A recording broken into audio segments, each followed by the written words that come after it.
even Pearl Jam or Nirvana. That's a different medium now. You can download it, you know. From the point of view of the record labels, they kind of have the point of view that rock and roll is kind of passé, and that rap and hip-hop is the current thing, you know. And none of these hip-hop artists, they had a big hip-hop show. I follow this stuff because I'm involved in the music business, and I watch the business end of it.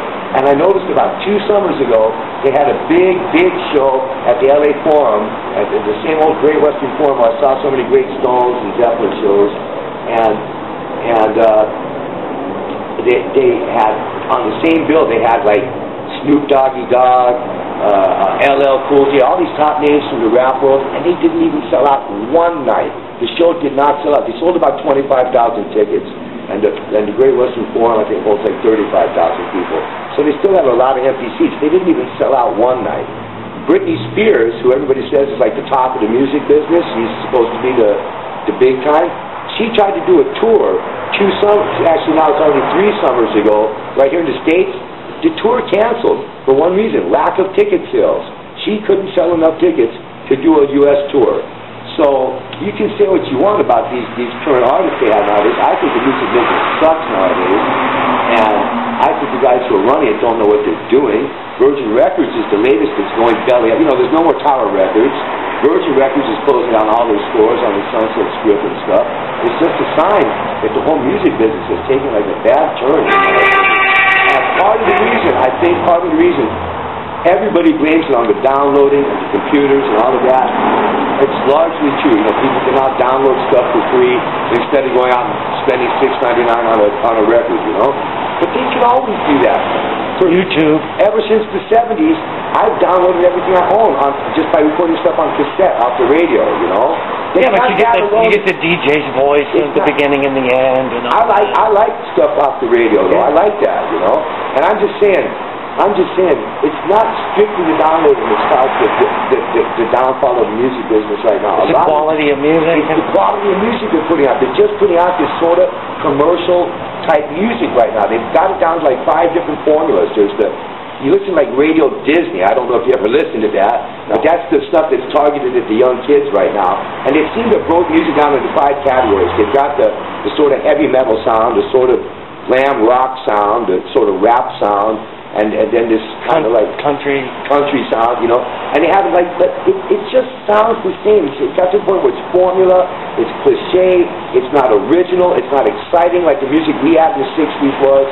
And it's my favorite topic to talk about how we were so lucky. We grew up in this almost renaissance of music, the 1960s and 70s. Amen. When you're preaching to the choir, man. You turn around, there was another exciting new band. There was either the Kinks or the Stones had a new song, or the Beatles, and then there was all of I mean, there was so much music in such a short period of time during the 1960s. And in this past 20 years, it's like nothing. I mean, they're just all the rap artists to me sound the same. They have these, you know, kind of sensitive.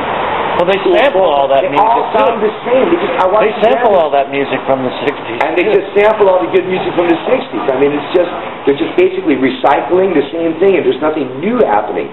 When Jimi Hendrix first came out, it was new. Nobody ever heard the guitar sound like that before, so it was exciting because it was new. Now there's 1,000 guys who try to copy that sound, so it's not so new anymore to the young kids, and it's just sort of recycling the same stuff, and nothing new is really happening. I think the main reason that the music business is really hurting is because they haven't signed the right artists, which includes me. You know, I should have been signed 15 years ago. I have a friend who's a big shot in the music business who's no longer with him, but for a while he was the vice president at RCA Records, and I met with him like already 12 years ago. My thing was more at its peak.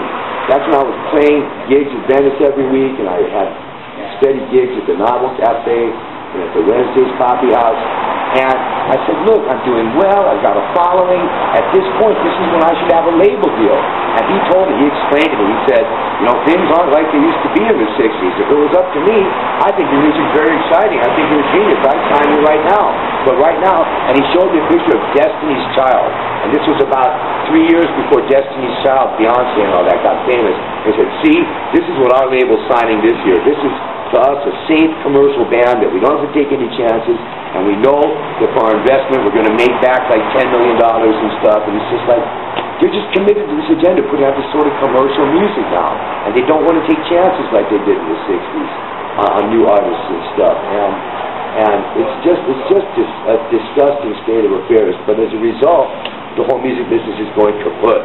And when I talk to the young kids, like on the bus, I ride the bus every day, and I'm talking to young kids coming out of SMC or out of Samo High, and I say, like, what do you guys listen to? And they say, well, you know, I say, do you listen to Britney Spears and Christina Aguilera? They go, no, we don't listen to that. That's garbage. They know that this commercial music they're putting out nowadays is just garbage. They know it. The young kids are the ones who know it. And that's why I've been really popular at my gigs. My gigs are very popular amongst the younger kids because they have been kind of starved for real music. They keep getting this sort of crap music, you know, and they know they're not, believe me, it's so funny. The bottom line, when I had my big meeting with my friend Ron Fair is a guy who's a big shot in the music business. He's a close friend of mine. I can call him right now and he'll return my phone call. He used to be vice president of RCA Records. I think now he works for American Idol, actually, I know he's no longer at RCA. I think now, last I heard, he had some kind of gig working for American Idol, I think he works with. But either way, it was him.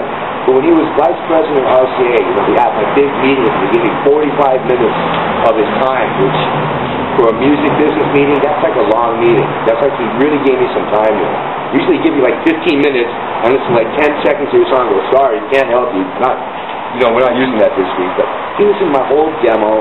He talked with me for like 45 minutes, and he gave me this. This is what I've been doing since then.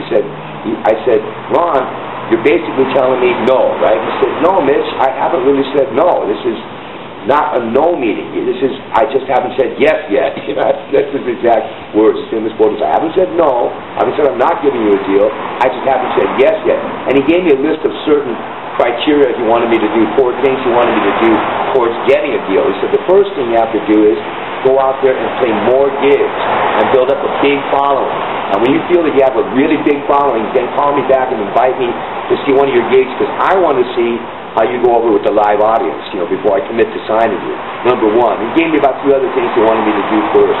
But the bottom line is he's not at RCA anymore, so we can't really follow through on that deal. But his big hesitation he said, quote unquote, he said, I think you're a genius, but I'm not sure what the younger kids are going to think, and they're the ones who buy records.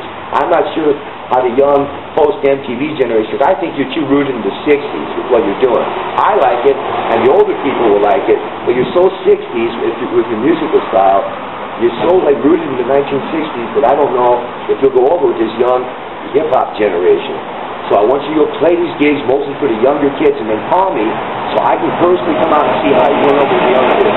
Well, as it turns out, he's no longer at RCA, so that deal kind of fell through.